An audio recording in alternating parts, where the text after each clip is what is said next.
आपको पता है कि कुंभ में कितने प्रकार के और कौन कौन से अखाड़े होते हैं? तो हम आज इसी विषय पे विस्तार से चर्चा करेंगे। कुंभ मेले में 13 प्रमुख अखाड़े भाग लेते हैं, जो मुख्य रूप से हिंदू धर्म के विभिन्न संप्रदायों का प्रतिनिधित्व करते हैं। उन्हें उनकी परंपराओं के आधार पर मोटे तौर पर 3 समूहों में वर्गीकृत किया गया है, जो शैव, वैष्णव और उदासीन अखाड़े हैं। शैव के 7 अखाड़े हैं, वैष्णव और उदासीन के 3-3 अखाड़े हैं। तो सबसे पहले बात करते हैं शैव अखाड़े के बारे में। शैव अखाड़े मुख्य रूप से नागा साधुओं से बने हैं, जो अपनी चरम तपस्या और योद्धा परंपराओं के लिए जाने जाते हैं। ये अखाड़े अपने सदस्यों को आत्मरक्षा, शास्त्र और आध्यात्मिकता का प्रशिक्षण भी देते हैं। तो बात करते हैं शैव अखाड़े के पहले अखाड़े यानी कि महानिर्वाणी अखाड़ा के बारे में। इसकी स्थापना 8वीं सदी में आदि शंकराचार्य के द्वारा हुई थी।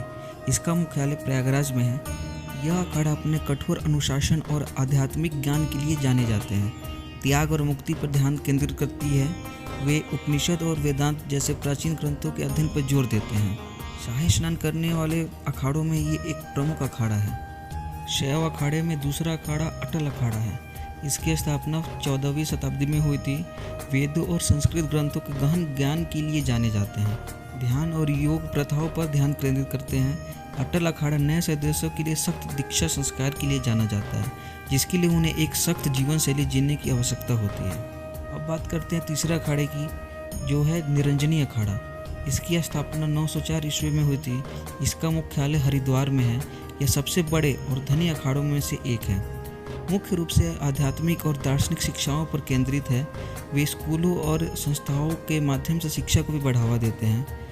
राजसीय स्नान के दौरान निरंजनी अखाड़ा प्रमुख स्थान रखता है। अब बात करते हैं चौथे अखाड़े की, जो है जूना अखाड़ा। इसकी स्थापना 8वीं शताब्दी में आदि शंकराचार्य के द्वारा हुई थी। इसका मुख्यालय वाराणसी में है। यह अखाड़ा सबसे बड़ा और सबसे प्रभावशाली अखाड़ा है। जूना अखाड़े में मुख्य रूप से नागा साधु शामिल हैं, जो मार्शल आर्ट और आत्मरक्षा में प्रशिक्षित हैं। जूना अखाड़ा राजसीय स्नान के आयोजन में महत्वपूर्ण भूमिका निभाता है और जुलूस का नेतृत्व करता है।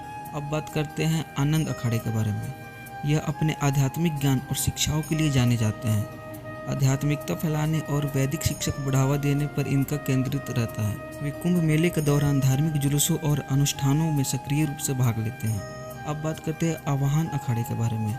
यह मुख्यतः नागा साधुओं से बनी है। यह कठिन मौसम की स्थिति में ध्यान सहित कठोर प्रथाओं पर ध्यान केंद्रित किया जाता है।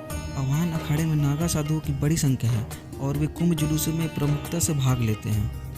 अब बात करते हैं 7वें अखाड़े की। यह है अग्नि अखाड़ा। अग्नि अनुष्ठानों के जुड़ाव के लिए यह जाना जाता है। यह अपनी आध्यात्मिक प्रथाओं में अग्नि देवता का आवाहन करना और यज्ञ करना शामिल करते हैं। वे कुंभ के दौरान अनुष्ठानिक स्नान और अग्नि अनुष्ठानों में सक्रिय रूप से भाग लेते हैं। अगर यह वीडियो आपको पसंद आया हो तो ज़्यादा से ज़्यादा लोगों को शेयर करें और ऐसी ही सनातन धर्म, वैदिक मिस्ट्री और इतिहास जानने के लिए हमारे चैनल को सब्सक्राइब करें। धन्यवाद। जय श्री राम। हर हर महादेव।